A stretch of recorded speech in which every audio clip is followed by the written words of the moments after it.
ഏറ്റവും പ്രിയമുള്ള social media bloggers, reels ചെയ്യുന്ന സുഹൃത്തുക്കൾ, ഇൻസ്റ്റാഗ്രാമിലും ഫേസ്ബുക്കിലും എല്ലാം വളരെ സജീവമായിരിക്കുന്ന പ്രിയമുള്ള സഹോദരന്മാരെ, സഹോദരിമാരെ, സുഹൃത്തുക്കളെ, ഞാൻ ഇത്തരത്തിലൊരു വീഡിയോ ചെയ്യുന്നത് നിങ്ങളൊരു സഹായം അഭ്യർത്ഥിക്കുന്നതിന് വേണ്ടിയിട്ടാണ്. നമുക്കെല്ലാവർക്കും അറിയാം, ഇന്ന് കേരളത്തിലെ ഏറ്റവും വലിയൊരു ചർച്ചാ വിഷയമായിരിക്കുന്ന, കേരളത്തിലെ ഏറ്റവും ഒരു ഗുരുതരമായ സാഹചര്യം സൃഷ്ടിക്കുന്ന ഒരു കാര്യമാണ് വാഹന അപകടങ്ങൾ. അതുവഴി ഉണ്ടാകുന്ന മരണങ്ങൾ ദൗർഭാഗ്യകരമായ സംഭവങ്ങളാണ്. പിഞ്ചു കുഞ്ഞുങ്ങൾ മുതൽ സ്നേഹിച്ച് വളർന്ന മക്കളും കുടുംബനാഥന്മാരും നമ്മുടെ സഹോദരിമാരും അമ്മമാരും എല്ലാം അതിദാരുണമായി മരണപ്പെടുന്ന ഒരു കാഴ്ച നമ്മൾ കാണുന്നുണ്ട്. കഴിഞ്ഞ കുറേ ദിവസങ്ങളായി മീഡിയ, ജനങ്ങളും പത്രങ്ങളും മാധ്യമങ്ങളും എല്ലാം, സോഷ്യൽ മീഡിയയും ദൃശ്യമാധ്യമങ്ങളും എല്ലാം ഈ വിഷയം നമ്മുടെ ശ്രദ്ധയിൽ കൊണ്ടുവരുന്നുണ്ട്. നമുക്ക് തന്നെ ദുഃഖവും ഭയവും തോന്നുന്ന ഒരു സാഹചര്യമാണ് ഇന്ന് കേരളത്തിലെ റോഡുകളിലുള്ളത്. അതിൽ പ്രധാനമായ ഒരു കാരണം എന്ന് പറയുന്നത് അശ്രദ്ധമായ വാഹനം ഓടിക്കൽ. അശ്രദ്ധമായി വളരെ നിസ്സാരമെന്ന നിലയിൽ ഗതാഗത നിയമങ്ങൾ ലംഘിക്കൽ, ഇത്തരത്തിലുള്ള പ്രവർത്തനങ്ങളിലൂടെയാണ് ഈ അപകടങ്ങൾ. ഉറങ്ങിപ്പോവുക, റോങ് സൈഡിൽ കയറി വരിക, റോങ് സൈഡിൽ പാർക്ക് ചെയ്യുക, അശ്രദ്ധമായി റോഡിലെ വാഹനങ്ങൾ കൈകാര്യം ചെയ്യും. അനേകം ജീവനുകളാണ് പോകുന്നത്. നമുക്കറിയാം, ആലപ്പുഴയിൽ 5 കുട്ടികൾ ഒരുമിച്ച് മരിച്ചു.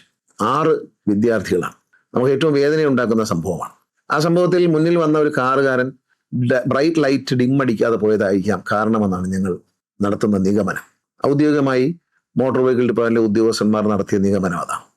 അതുപോലെ തന്നെയാണ് നമുക്കറിയാം, പാലക്കാട് കുഞ്ഞുങ്ങൾ, ഏറ്റവും പ്രിയപ്പെട്ട 4 പെൺമക്കൾ, നാളെയുടെ വാഗ്ദാനങ്ങളായ 4 കുഞ്ഞുങ്ങളെ നമുക്ക് നഷ്ടപ്പെട്ട ദുരന്തം. അത് റോഡിന്റെ ചില പ്രശ്നങ്ങളുണ്ട്. മാത്രമല്ല, ധാരാളം അപകടങ്ങൾ നമ്മൾ സംഭവിക്കുകയാണ്. കഴിഞ്ഞ ദിവസം കോന്നിയിൽ ഒരു അച്ഛനും 2 അച്ഛന്മാരും 2 മക്കളും ദുരന്തത്തിൽപ്പെട്ടു. ഇതൊന്നും നമുക്ക് സഹിക്കാൻ കഴിയുന്നതിനപ്പുറത്തേക്ക് കാര്യങ്ങൾ പോകുമ്പോൾ ഒരു ബോധവൽക്കരണം ഇക്കാര്യത്തിൽ വളരെ ആവശ്യമാണ്.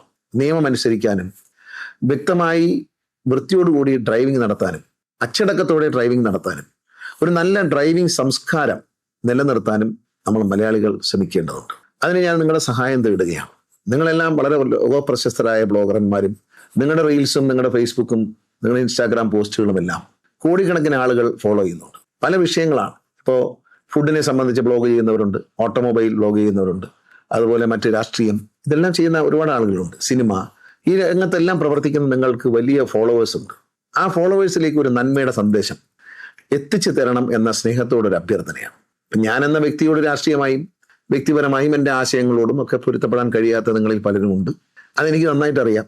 അതിവിടെ മാറ്റിവെച്ചുകൊണ്ട് കേരളത്തിന് വേണ്ടി, നമ്മുടെ നാട്ടിലെ ജനങ്ങൾക്ക് വേണ്ടി, നമ്മുടെ കുഞ്ഞുങ്ങൾക്ക് വേണ്ടി, നമ്മുടെ അടുത്തൊരു തലമുറയ്ക്ക് വേണ്ടി, നമ്മുടെ ഈ റോഡിൽ പൊലിയുന്ന ജീവിതം അത് അവസാനിപ്പിക്കാൻ വേണ്ടി നിങ്ങളെല്ലാവരും സഹായിക്കണം. നിങ്ങളുടെ ബ്ലോഗിൻ്റെ ഇടയിൽ, നിങ്ങളുടെ ഇൻസ്റ്റാഗ്രാം പോസ്റ്റുകളിലെല്ലാം ഒരു സന്ദേശം നിങ്ങളുടെ ശബ്ദത്തിൽ, നിങ്ങളുടെ ശൈലിയിൽ, അതൊന്നും മാറ്റേണ്ട കാര്യമില്ല. മറ്റുള്ളൊരു സെലിബ്രിറ്റിയുടെ സൗണ്ട് നമ്മൾ ആഗ്രഹിക്കുന്നില്ല. നിങ്ങളൊക്കെ തന്നെയാണ് സെലിബ്രിറ്റി. ഒരു സിനിമാ താരത്തിൻ്റെയോ മറ്റോ ശബ്ദം എടുത്ത് നമ്മളിത് ചെയ്യാൻ ഉദ്ദേശിക്കുന്നില്ല. നിങ്ങളുടെ ശബ്ദത്തിൽ, നിങ്ങളുടെ പ്രോഗ്രാം ചെയ്യുന്ന ശൈലിയിൽ ഒരു 3 സന്ദേശങ്ങളിലധികം, എത്ര സന്ദേശം വേണമെങ്കിലും ആവാം, ട്രാഫിക് നിയമങ്ങളുമായി ബന്ധപ്പെട്ട് അത് ലംഘിക്കരുത് എന്ന് ആഹ്വാനം ചെയ്യുന്ന നിങ്ങളുടെ സന്ദേശങ്ങൾ നിങ്ങൾ ചെയ്യണം എന്ന് സ്നേഹത്തോടെ അഭ്യർത്ഥിക്കുക. നിങ്ങൾ ഓരോരുത്തരും അതിനുവേണ്ടി കുറച്ച് സമയം കണ്ടെത്തണം. നിങ്ങളുടെ ശ്രദ്ധേയമായ പ്രോഗ്രാമുകളുടെ ഇടയിൽ ഒരു നിമിഷം ഈ ഒരു നല്ല കാര്യത്തിന് വേണ്ടി മാറ്റിവെക്കണം എന്ന് സ്നേഹത്തോടെ ഞാൻ അഭ്യർത്ഥിക്കുക. എന്നെ നിങ്ങളൊരു രാഷ്ട്രീയക്കാരനായിട്ടോ മന്ത്രിയായിട്ടോ കാണും, ഒരു സുഹൃത്ത് അല്ലെങ്കിൽ ഒരു സഹോദരൻ നിലയിൽ ഈ അഭ്യർത്ഥന നിങ്ങൾ സ്വീകരിക്കണം. സ്വീകരിച്ചുകൊണ്ട് ഈ നാടിന് വേണ്ടി, എനിക്ക് വേണ്ടിയല്ല, ഈ നാടിന് വേണ്ടി എല്ലാ സ്ഥലങ്ങളിലേക്കും ഇത്തരത്തിലുള്ള ശ്രദ്ധ. ഇപ്പോൾ ഒരു ഉദാഹരണത്തിന് ഞാൻ പറയാം, റോഡ് മുറിച്ച് കിടക്കുമ്പോൾ ഇരുവശവും നോക്കി മുറിച്ച് കിടക്കണം. സീബ്ര ലൈൻ ഉണ്ടെങ്കിൽ അത് നോക്കി പോകണം. ആ സീബ്ര ലൈനിൽ വരുമ്പോൾ ഡ്രൈവർ വണ്ടി നിർത്തി കൊടുക്കണം. അതായത് വണ്ടി ഓടിക്കുന്നവർ മാത്രമല്ല, റോഡ് ഉപയോഗിക്കുന്ന എല്ലാവരും, സൈക്കിളിൽ പോകുന്നവർ, സ്കൂട്ടറിൽ പോകുന്നവർ, നടന്നു പോകുന്നവർ, വാഹനം ഓടിക്കുന്നവർ, ട്രക്ക് ഓടിക്കുന്നവർ, എല്ലാവരും, KSRTC ജീവനക്കാരടക്കം, ഡ്രൈവർമാരടക്കം എല്ലാവരുടെയും ശ്രദ്ധയിലേക്ക് വരുന്ന കാര്യങ്ങൾ നിങ്ങൾ ചെയ്യണം. നിങ്ങൾക്ക് ട്രാഫിക് നിയമങ്ങളെ പറ്റി നല്ല ബോധമുള്ളവരാണ്.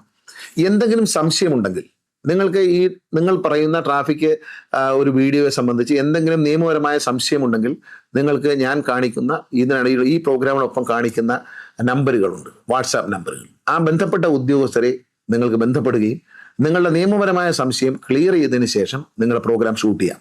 ഗതാഗത വകുപ്പിലെ 3 ഉദ്യോഗസ്ഥരുടെ നമ്പറുകളാണ് തരാൻ ഉദ്ദേശിക്കുന്നത്. ഈ നമ്പറുകൾ ഉപയോഗിക്കുന്നവർക്ക് വ്യക്തിപരമായ ജീവിതമുണ്ട്. അതുകൊണ്ട് അർദ്ധരാത്രിയും മറ്റും അവരെ വിളിച്ച് ബുദ്ധിമുട്ടിക്കരുത്.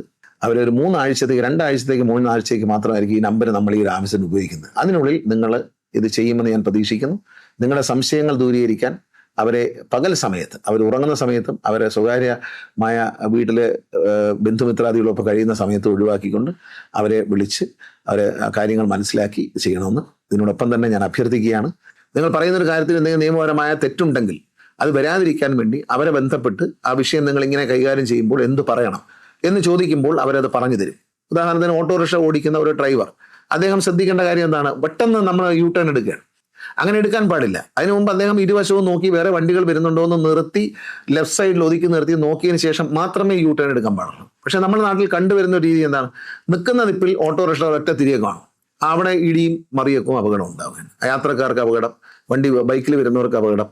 ഇതെല്ലാം പിന്നെ ഒരു വശത്ത് മാറി ഒതുങ്ങിയല്ലാതെ റോഡിലേക്ക് ഇറക്കി, ടാറിട്ട ഭാഗത്തേക്ക് ഇറക്കി റോഡിൽ വണ്ടി പാർക്ക് ചെയ്തിട്ട് പോകും. ആ വണ്ടി കാണുമ്പോൾ മറ്റൊരു വണ്ടി ഒഴിഞ്ഞു പോകുമ്പോൾ അത് മറ്റൊരു വണ്ടിയായിട്ട് ഇടിക്കാനിടയാവും.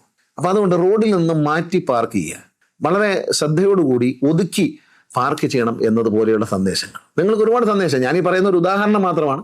പക്ഷെ നിങ്ങളുടെ ചുറ്റുപാടും കാണുന്ന ഒരുപാട് തെറ്റുകൾ, ട്രാഫിക്കിൽ നിയമലംഘനങ്ങളുടെ ഈ ഗതാഗത സംസ്കാരം നശിപ്പിക്കുന്ന ഒരുപാട് ദൃശ്യങ്ങൾ നിങ്ങളുടെ മനസ്സിലുണ്ട്. അതിൽ നിന്ന് നിങ്ങൾക്ക് മനസ്സിലാക്കാൻ കഴിഞ്ഞ തെറ്റ് തിരുത്തുവാൻ വേണ്ടി പ്രേക്ഷകരോട് അഭ്യർത്ഥിക്കണം. അതിനെല്ലാവരും, എന്നെ കേൾക്കുന്ന എല്ലാവരും അവരവരുടെ സോഷ്യൽ മീഡിയയിലൂടെ ഒരു വീഡിയോ അല്ലെങ്കിൽ 2-3 വീഡിയോ എങ്കിലും മിനിമം ചെയ്ത് സഹായിക്കണം. കേരളത്തിലെ ജനങ്ങളെ, കേരളത്തിലെ ട്രാൻസ്പോർട്ട് വകുപ്പിനെ, രാഷ്ട്രീയത്തിന് അതീതമായി എല്ലാ ചിന്തകൾക്കും അതീതമായി നിങ്ങൾ എന്ത് പ്രോഗ്രാമാണോ ചെയ്യുന്നത് അതോടൊപ്പം ഒരു സന്ദേശം നിങ്ങൾ കൊടുക്കണം. നിങ്ങളുടെ ശബ്ദത്തിൽ, നിങ്ങളുടെ ശൈലിയിൽ തന്നെ കൊടുക്കണം. എങ്കിൽ മാത്രമേ അതിന് പ്രയോജനം ഉണ്ടാവൂ. നിങ്ങൾക്ക് ഒരുപാട് ആരാധകരുള്ളവരാണ്, നിങ്ങൾ ഒരുപാട് ഫോളോവേഴ്സ് ഉണ്ട്, വലിയ റീച്ച് ഉള്ളവരാണ്. ആ റീച്ച് ഈ നാടിന്റെ നന്മയ്ക്ക് വേണ്ടി നമ്മൾ പറയുന്ന കാര്യങ്ങൾ എന്തുമായിക്കോട്ടെ, റീച്ച് നമ്മൾ പറയുന്ന ബ്ലോഗിൽ പറയുന്ന കാര്യങ്ങൾ നെഗറ്റീവോ പോസിറ്റീവോ എന്തുവേണം, പക്ഷേ നാടിന്റെ നന്മയ്ക്ക് വേണ്ടി ഈ ഒരു വലിയ അപകടത്തിൽ നിന്നും കേരളത്തെ രക്ഷിക്കാൻ വേണ്ടി ഒരുപക്ഷെ നിങ്ങളുടെ ഈ പ്രചരണം ഇന്ത്യക്ക് തന്നെ ഒരു അനുഗ്രഹമായി മാറും. ഒരു തനത് ഡ്രൈവിംഗ് സംസ്കാരം, ഒരു വാഹനം റോഡ് ഉപയോഗിക്കുന്നവരുടെ ഒരു സംസ്കാരം ഡെവലപ്പ് ചെയ്യാൻ നമുക്ക് കഴിയും. വിപ്ലവകരമായ ഒരു മാറ്റത്തിന് നിങ്ങൾ സഹായിക്കണം. നിങ്ങളുടെ ഓരോരുത്തരുടെയും വാക്കുകൾക്ക് സമൂഹം വലിയ വില കൽപ്പിക്കുന്നുണ്ട്. അത് മനസ്സിലാക്കിക്കൊണ്ട് എല്ലാവരും ഈ ഒരു പ്രോഗ്രാമിൽ, ഈ ഒരു പ്രചരണ പരിപാടിയിൽ നിങ്ങളുടേതായ സംഭാവനകൾ നൽകണം.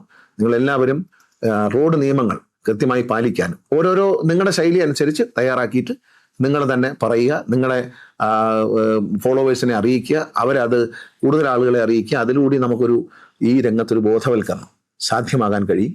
അതിനുവേണ്ടി നിങ്ങളെല്ലാവരും വ്യക്തിപരമായി താല്പര്യമെടുത്ത് ഈ നാടിനോടുള്ള സ്നേഹം, നമുക്കറിയാം നമ്മളെല്ലാവരും ഒരു അപകടം സംഭവിക്കുമ്പോൾ രാഷ്ട്രീയക്കാരും പൊതുപ്രവർത്തകരും സോഷ്യൽ മീഡിയയും മാധ്യമങ്ങളും എല്ലാവരും നമ്മൾ കണ്ണീർ പൊഴിക്കാറുണ്ട്. നമ്മൾ കണ്ടു 4 കുഞ്ഞുങ്ങൾ പാലക്കാടിൽ മരിച്ചപ്പോൾ നമ്മുടെ കുഞ്ഞുങ്ങളെ നഷ്ടപ്പെട്ട പോലെ നമുക്ക് വേദനയായിരുന്നു.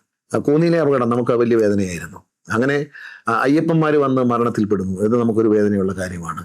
എല്ലാ രംഗത്തും നമ്മൾ ആലപ്പുഴയിൽ നടന്ന സംഭവം ഹൃദയഭേദകമാണ്. അപ്പൊ ഇതെല്ലാം നമുക്ക് ഒഴിവാക്കാൻ കഴിയുന്നതാണ് നിങ്ങൾ വിചാരിച്ചാൽ. അതിനുവേണ്ടി നിങ്ങളേവരോടും ഞാനൊരു സഹായം അഭ്യർത്ഥിക്കുകയാണ്. ഇത് നിങ്ങളുടെ ഒരു ആവശ്യമായി, എൻ്റെ ആവശ്യമായിട്ടല്ല, നിങ്ങളുടെ ഒരു ആവശ്യമായി ഏറ്റെടുത്ത് ചെയ്യുമെന്ന പ്രതീക്ഷയോടെ, ഒത്തിരി സ്നേഹത്തോടെ, സന്തോഷത്തോടെ